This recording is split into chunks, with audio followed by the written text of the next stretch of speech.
कक्षा 6 विषय हिंदी काव्य 5 जय विज्ञान की।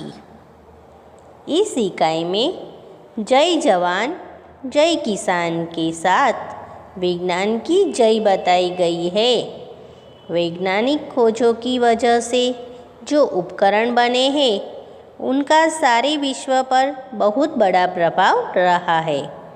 उन प्रभावों के कारण आज सारा विश्व विभिन्न प्रकार से सुख सुविधाओं का अनुभव कर रहा है। यह हमने भाग 1 में देखा। काव्यगान किया,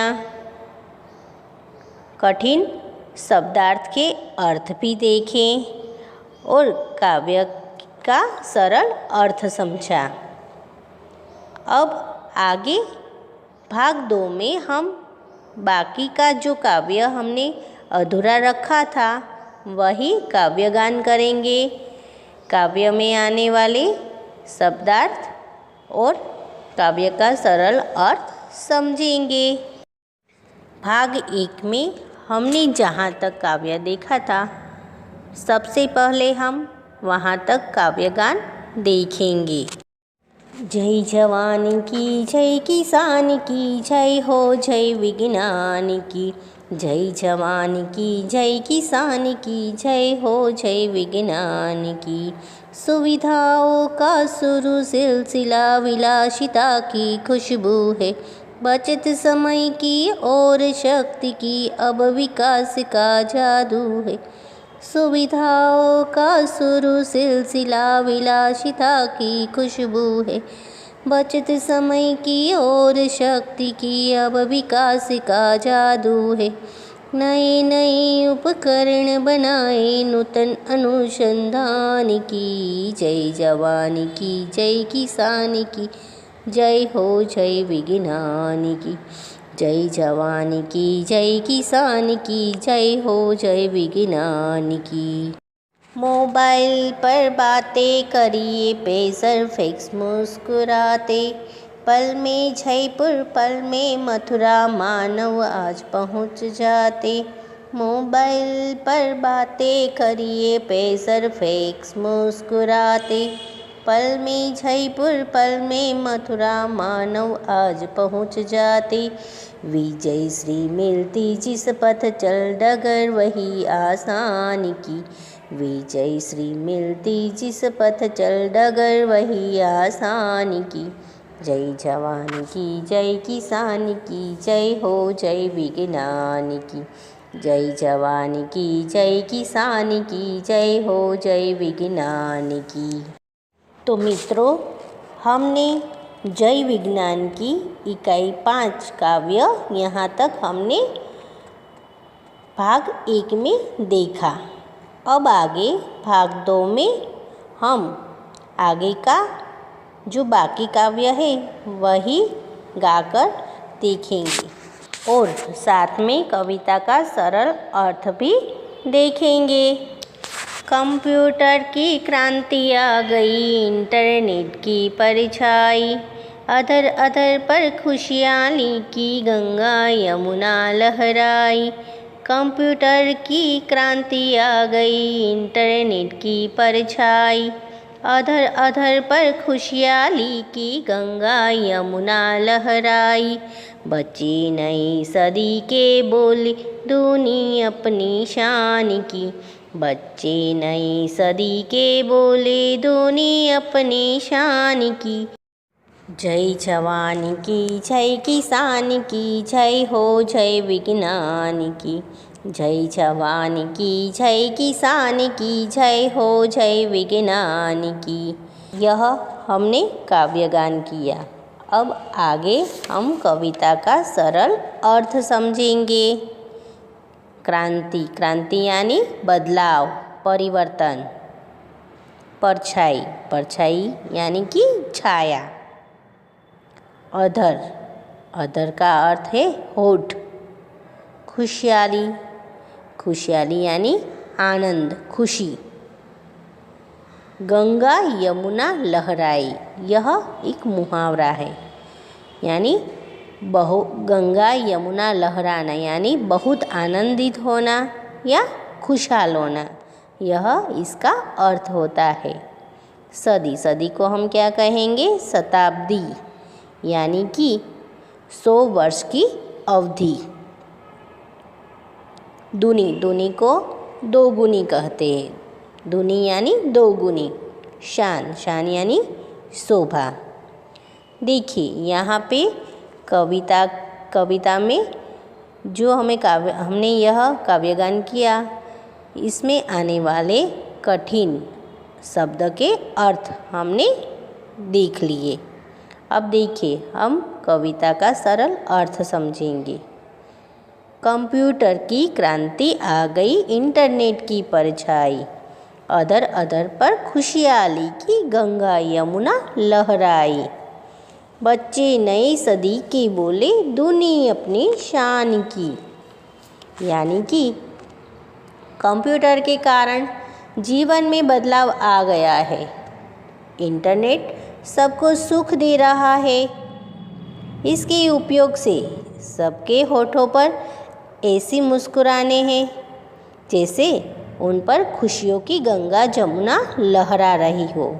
यानी बहुत आनंदित सब लोग हो गए हैं, सब लोग खुशहाल हो गए हैं। इस नई सदी के बच्चे, यानी कि पिछली सदी के बच्चों की अपेक्षा में नई सदी के बच्चे दूने गर्व से बातें कर रहे हैं। यदि कंप्यूटर, फैक्स और इंटरनेट आदि साधनों का विकास नहीं हुआ होता तो हम जितनी तेज़ और सहज ढंग से प्रगति कर रहे हैं वह संभव न होती। आप सोचिए कि कंप्यूटर से बड़ी गणना पलक झपकते हो जाती है। बटन दबाते ही बैंक में आपका पूरा खाता सामने आ जाता है। घर बैठे रेलवे और हवाई सफ़र के टिकट बुक करा सकते हो। घर बैठे मुद्रण कार्य किया जा सकता है। सेना, शिक्षा आदि तमाम क्षेत्रों में कंप्यूटर का उपयोग वरदान सिद्ध हुआ है। इंटरनेट क्या है? मित्रों, यह इंटरनेट जानकारी का भंडार है। इसमें किसी भी क्षेत्र से संबंधित पूरी और प्रामाणिक जानकारी मिल सकती है। कंप्यूटर जैसे वैज्ञानिक उपकरणों के प्रयोग से समय और शक्ति की बचत होती है। अब आगे काव्य में देखिए। चले समय के साथ तभी तो दुनिया में यश पाएंगे, इस वसुधा पर स्वर्ण सवेरा निज प्रयास से लाएंगे। चले समय के साथ तभी तो दुनिया में यश पाएंगे, इस वसुधा पर स्वर्ण सवेरा निज प्रयास से लाएंगे। फिर करनी शुरुआत सभी को मानवता के गान की, फिर करनी शुरुआत सभी को मानवता के गान की। जय जवान की, जय किसान की, जय हो जय विज्ञान की। जय जवान की, जय किसान की, जय हो जय विज्ञान की। चले समय के साथ तभी तो दुनिया में यश पाएंगे। यश यानी कीर्ति, नाम। स्वर्ण सवेरा यानी यह मुहावरा है। स्वर्ण सवेरा लाना यानी सुख सुविधा का निर्माण करना। वसुधा, वसुधा का अर्थ है पृथ्वी, धरती। निज, निज का अर्थ क्या होता है? निज यानी अपना, प्रयास, प्रयास यानी कोशिश। मानवता, मानवता यानी मनुष्यता, इंसानियत। देखिए, चले समय के साथ तभी तो दुनिया में यश पाएंगे, इस वसुधा पर स्वर्ण सवेरा निज प्रयास से लाएंगे। फिर करनी शुरुआत सभी को मानवता के गान की। यानी कि हम समय के साथ चले तो ही दुनिया में यश पाएंगे। हम अपने प्रयत्नों से इस धरती पर सुनहरी सुबह लाएंगे। हमें मानवता के गीतों की फिर शुरुआत करनी है। हम विज्ञान के नए नए उपकरणों का सही उपयोग कर धरती पर सुख सुविधाओं का निर्माण करेंगे। हम पिछड़ेपन को छोड़कर समय के साथ आगे बढ़े तो ही दुनिया में यश पा सकते हैं। आपको भी समय के साथ आगे बढ़कर दुनिया में यश पाना है, ठीक है। तो यहाँ पे हमने काव्यगान किया, काव्य का सरल अर्थ समझा और काव्य में आने वाले कठिन शब्दों के अर्थ देखे। अब आगे हम पुस्तक में जो शब्दार्थ दिए गए हैं वही देखेंगे। सबसे प्रथम शब्द है सिलसिला। सिलसिला का अर्थ है क्रम, परंपरा। विलासिता। विलासिता का अर्थ है सुखभोग यानी मजा। उपकरण। उपकरण का अर्थ है साधन। अनुसंधान यानी खोज। अधर। अधर का अर्थ है होठ। खुशहाली यानी आनंद, खुशी।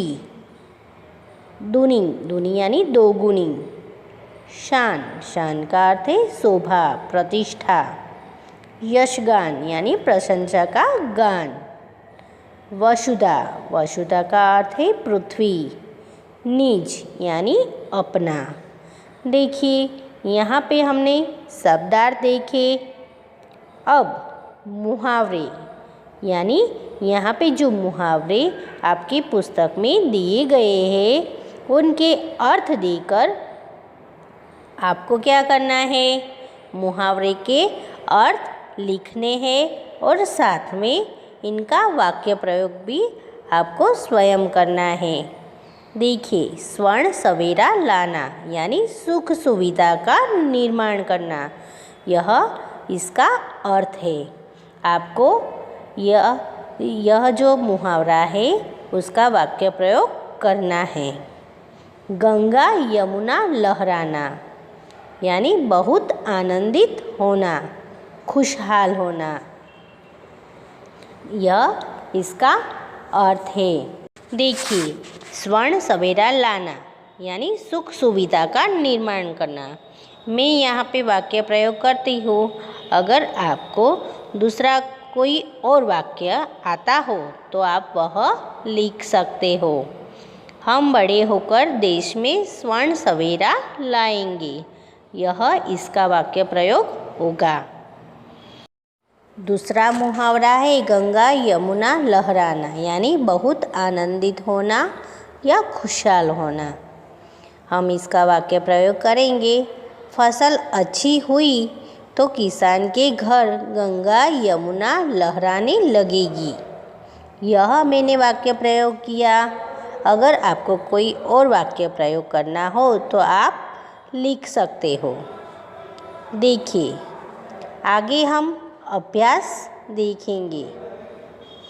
प्रथम प्रश्न है, क्या होता बताइए। यानी यदि मोबाइल की खोज नहीं होती तो बताइए क्या होता। तो आपको यहाँ पे आपके विचार लिखने हैं। यदि मोबाइल की खोज नहीं होती तो मेरे विचार से यदि मोबाइल की खोज नहीं होती तो संदेश देने के लिए हमें लैंडिंग फ़ोन अथवा पीसीओ के फ़ोन पर आधार रखना पड़ता और हम जहाँ और जब चाहते तब बात करने की सुविधा नहीं होती। दूसरा प्रश्न है, यदि हम समय और शक्ति का सही उपयोग नहीं करते तो।